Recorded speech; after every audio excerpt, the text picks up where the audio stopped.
Have you ever thought this way? Once I become a U citizen, I'll be safe for life. No more immigration worries, I'm finally protected. But today, I want to share something that may shake that belief. There's something quietly happening in Washington, D.C., that could change the way we think about citizenship. This isn't to create fear, it's to help you prepare. 1.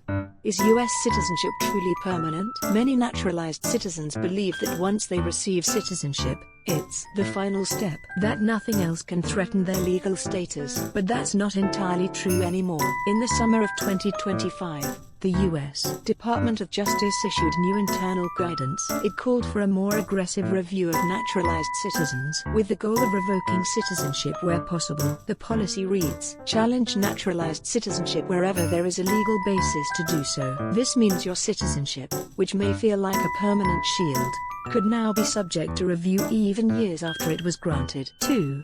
This has happened before. Let me share a couple of real examples. In 2018, a man who had become a citizen 20 years earlier had his citizenship revoked. Why? Because when he applied for a green card, he had used a different name, a mistake that caught up with him decades later. Another case involved a woman from Eastern Europe. She had committed no crime, but inconsistencies in her old immigration paperwork led to a lengthy legal battle, and eventually the loss of her citizenship. These are not just stories from the past. They could become more common, especially with new technology and stricter government enforcement. 3.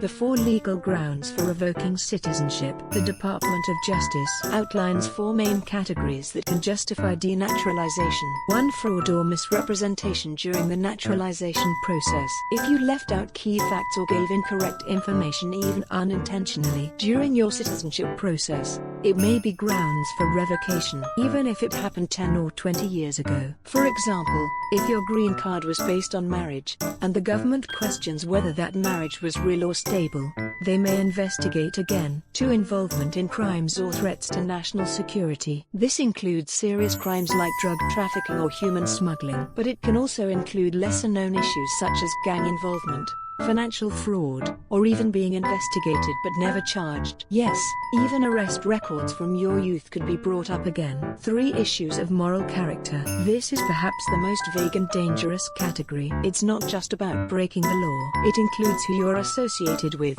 what organizations you've donated to, and even political statements you've made in the past. Imagine this. You attended a protest years ago that was legal at the time, but now that protest is viewed differently. Or you sent money to a family member in your home country, but that country is now on a U government watch list. These things could be interpreted as signs of questionable moral character. 4. Inconsistencies or errors in your documents. Something as simple as a date mismatch, a different spelling of an employer's name, or missing travel details. These may seem minor, but today's AI-powered systems can flag them. And if flagged, they can be interpreted as material misrepresentation. Yes, the Supreme Court has ruled that only serious false statements justify denaturalization, but government officials may interpret even minor mistakes as serious, and pursue action anyway. 4.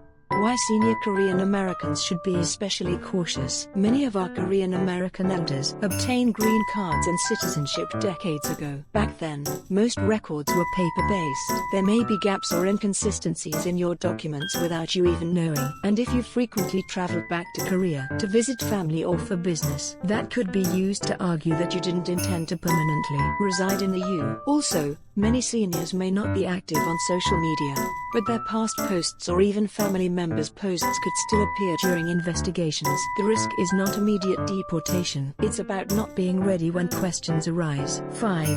How can you protect yourself? Now, let's go through 5 practical steps you can take starting today. First, consult with an experienced immigration attorney. If there's any part of your immigration history that feels unclear, don't wait. Talk to a professional now, not after the government contacts you. Preventive action is 10 times more effective than trying to defend yourself later.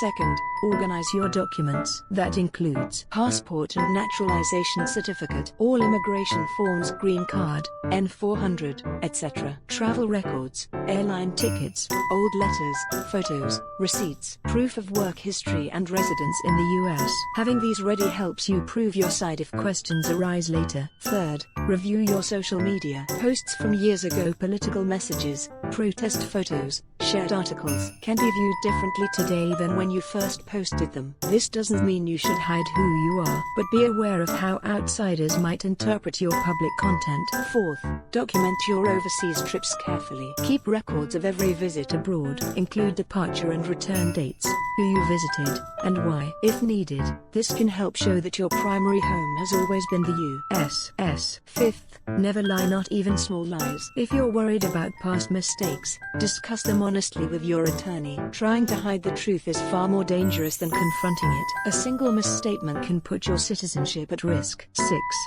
Final thoughts. Let's be clear, only a very small percentage of citizens face denaturalization. But the real concern isn't just the numbers. It's how government priorities can shift. Who they target can change. What they focus on can expand. That's why preparation matters. You've worked hard for your citizenship. It represents your effort, your sacrifice, and your life in this country. So let's take the steps to protect it with calm, clarity, and courage. If this video was helpful, please share it with someone you care about. There are many in our community who don't know this information. Your share could protect someone's future. Thank you for watching until the end. We'll continue bringing you the information you need to stay safe and empowered. Please subscribe, like, and turn on notifications. Take care and stay prepared.